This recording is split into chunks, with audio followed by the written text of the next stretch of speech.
Hi everybody, ChrisLody here. This video will give a quick tutorial on how you can download and update the Sonicware Liven firmware.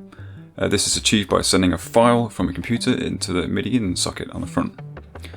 I'll be trying to keep this tutorial accessible, so we'll be referring to the rubber buttons by number at certain points during the video. So the first thing we need to do is to check the version number of the firmware that is installed on our Livens. This is slightly different between the two models. On the 8-bit warps we hold the pattern button, rubber button number 7, and press the power button. Version is briefly displayed, and then we can see the start of our version number. If we press rubber button 15, we can scroll to the second part. I currently have a beta version of the firmware installed at the moment, which is why my version is higher than the one that's currently available. To check the firmware version on the XFM, we hold track button number 2, which is rubber button number 4, and press the power button. Again, version is briefly displayed, and we can scroll through the two parts of the version number. Again, I've got a beta version of the firmware installed. So in order to transmit our firmware update, we're going to need a MIDI interface to connect to our computer. Now you may already have one of these in the studio. If you have an audio interface, the chances are, if it's big enough, it'll have MIDI on the back like this one. This is my old audio interface. Once we've got that connected via USB, we can connect a MIDI cable like this. It's just a standard DIN cable from the audio interface into the MIDI in on the Liven. Alternatively, if you want a cheaper solution, you can buy something like this. This is just a USB cable that runs straight into your computer with a little box on it that converts it directly into DIN MIDI. I would recommend going for a branded version of this. This one is an M-Audio one again, and it costs about £25 here in the UK. There's also a Roland one available. The cheaper ones that you sometimes find on other sites that are not branded, I've had one of these in the past and they're just not reliable enough to send this kind of information, so they're really not worth the trouble. I ended up buying one and I just threw it away because it just couldn't cope with even the simplest information.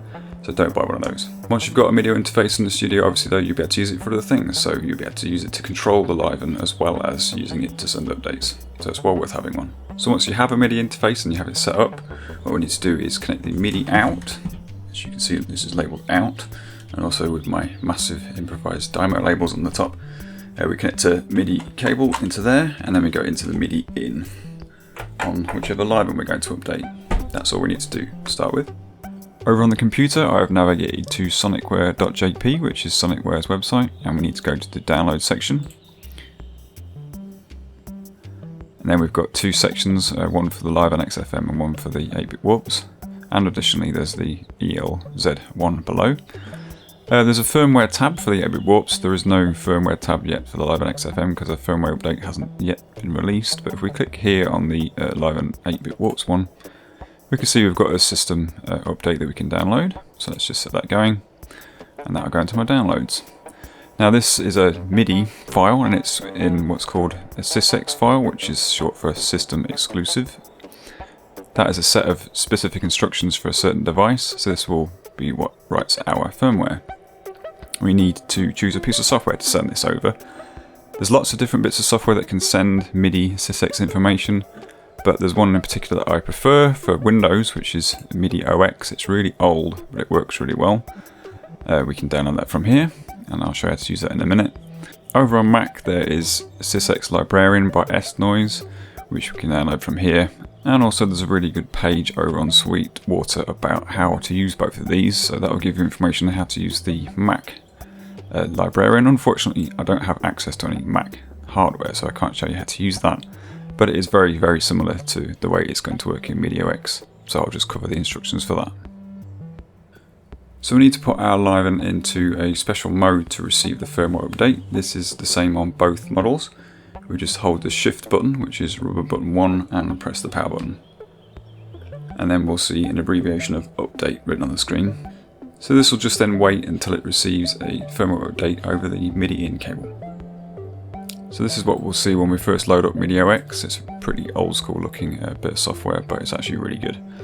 We need to go to options and MIDI devices. And we need to tell it which device here on the MIDI outputs we are sending our MIDI from. Now I've got my Focusrite set up, so that's what I've got selected.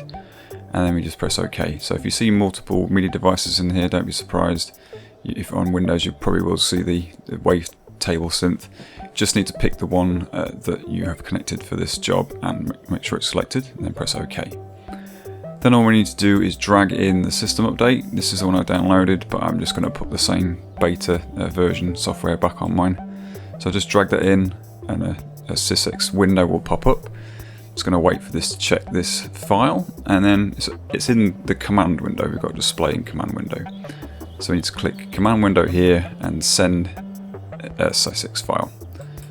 So that will give us a progress bar, and also on the front of the Liven we'll see it's now got an abbreviation of receive, and the lights have started flashing. Step buttons here will then change as the file progresses. This takes about 6 minutes on the Liven 8-bit warps and about 10 minutes on the XFM, so we'll just see what happens when it's finished. So now that the file has finished sending, we can see that it's now displaying a version of the software that it's received. Again, we can check the start and end of the system software number by pressing rubber button number 15. If we're happy now, we can just press OK, and what will happen is it will just write that into the memory. And then it displays OK, and then we just need to turn it off and on again, and we'll be nicely updated.